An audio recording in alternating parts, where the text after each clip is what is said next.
Ariel Helwani in Las Vegas for UFC 181 alongside Urijah Faber, who meets Francisco Rivera this Saturday on the Fox Sports 1 Prelims. Urijah, the last time we saw you on a fight week, I joked I called you Mr. Prelims. And now here you are again, headlining the Prelims. Was this your call once again? Of course. Yeah. Same mindset, right? Yeah, More viewers. More viewers, and they've been running the commercial all week on Fox Sports 1, and they have me doing everything, as if this were a main event on the Fox Sports 1 card, which it is. And it's hopefully going to bring a lot more pay-per-view buyers to the main event. And, you get all the viewers, you get the cheap guys, you get the casual fan, you get the folks that see the fight and call their buddy and say, you got to turn this on, and it's free. Are people getting less worked up about this, your fans? Because at first they felt like it was a personal insult that you weren't on the pay-per-view. Are they starting to get it, in your opinion?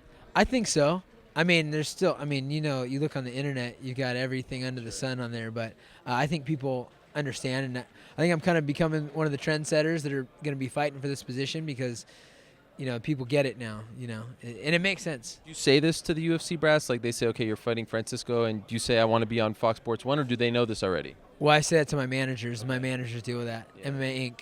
That's true. They are great, aren't they? They're the best. What do you make of this matchup? Because, again, it feels like that Caceres fight, once again, where there's a lot for you to lose and maybe not a lot for you to gain. It's going to be like that for me. And it's been like that my whole career, and it's a testament to the fact that the lighter weight classes haven't been in the limelight for as long. So you don't have like a long history of guys. Like when I fought Eddie Wineland was a former WEC champion. Brian Bowles was a former WEC champion. But, if you look at like Shogun and Machida and Quentin Rampage Jackson and Vanderlei Silva, these guys have been on big stages as world champions and getting notoriety for a long time. So, I was with the first guy to be on television for the lighter weight classes that was a champion. So, it's important that we're starting to build this division, and you're seeing it with TJ and Barao and Cruz and myself and, all these names. But, it just takes time for people to know.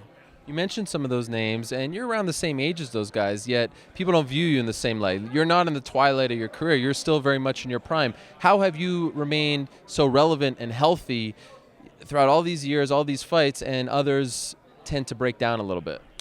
Well, first off, I went all the way through college before I started fighting. So I was, 23, almost 24 when I first started fighting. And, your brain's developed. And my skill level was extremely high at that point. And my style has lent to me not taking a lot of abuse. I don't take a lot of abuse. I train smart. I've never had a crazy lifestyle outside of the cage or outside of the gym. I live a really healthy lifestyle and stay positive. I've created an environment that's really fun and lends to me having a good time. And I think that's part of my success. Do you still feel the same about the sport? Do you still have that same enthusiasm, or do you ever get a little tired of doing this all over again? I love it. And that's one of my, people ask about, when the age gets brought up, which is crazy to me because I've been doing the same thing since I was a little kid, which is, you play sports, you do your homework, you hang out with your buddies and stuff like that. That's what I do. So to have a situation where people are asking about that, it's like there's going to be a time when I'm not able to do this, and I don't want to have any regrets. I don't want to look back and be like, you know what? Why when I was 35 and I was able-bodied and I was in such great shape and so good did I stop? I don't want to have any of those regrets. I want to, make sure that while I'm feeling great, I'm doing great. What does Rivera do that concerns you?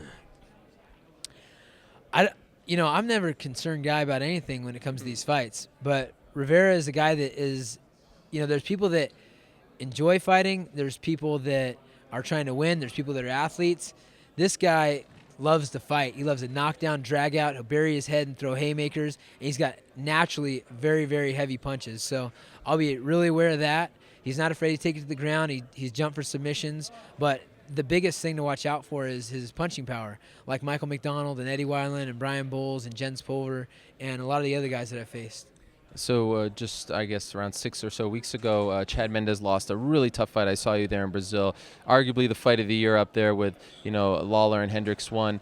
Did you have a heart-to-heart with him, because you've been in that position, losing to the champion twice, and, where you go from here and how you still remain positive and relevant and go out there and still have great fights?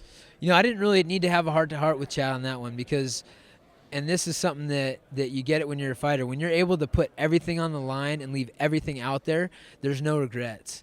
And Chad went out there and could have arguably won that fight, depending on who's watching, and so his stock only goes up with the loss. And I can relate that back to some of my fights, like a fight against Mike Brown where I broke my hands and I gained more fans afterwards. Chad's in the same boat.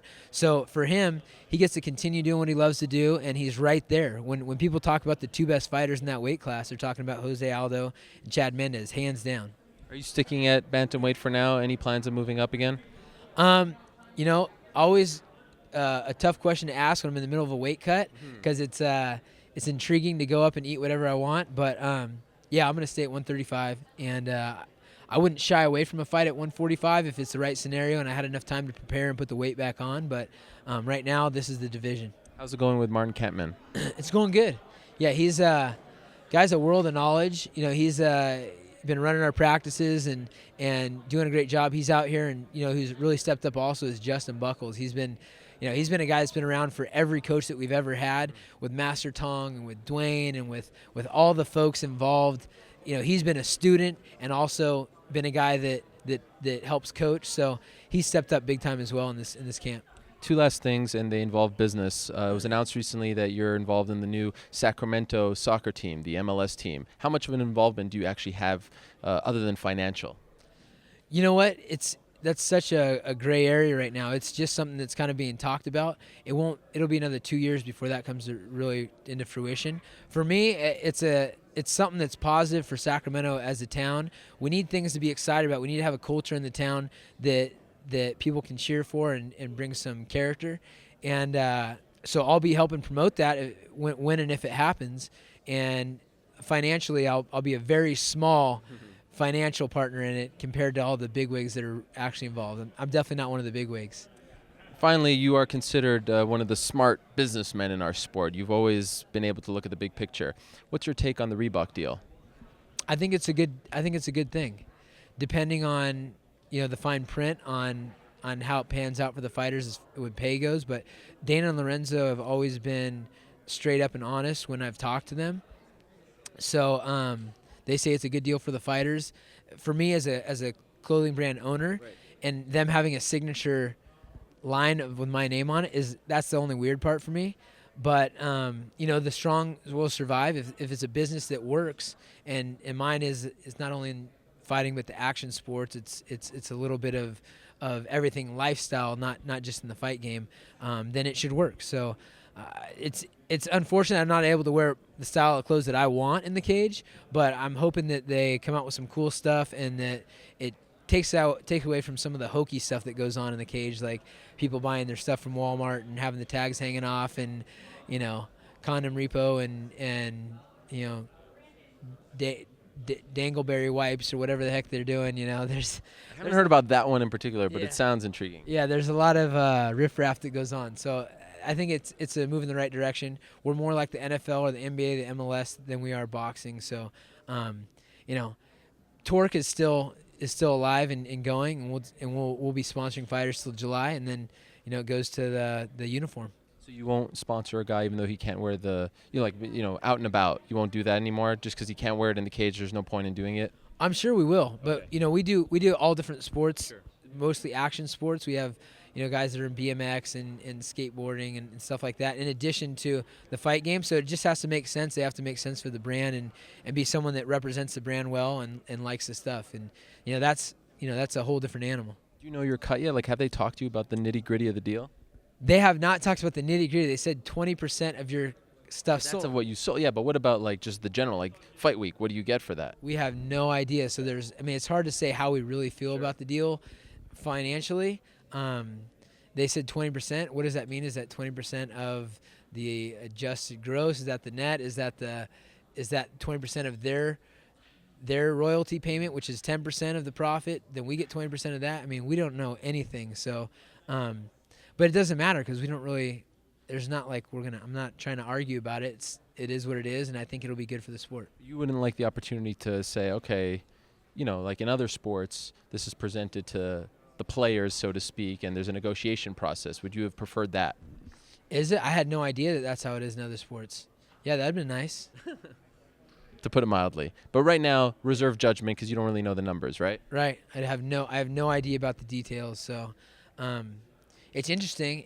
It takes away from a person's ability to really build something outside of, you know, their brand inside the cage for stuff outside of the cage. But, you know, and it'll take a little bit of the individuality of guys that are walking to the cage away. But that's why you have your personality and everything else, your fighting style that gets to represent who you are. And that's what we have now.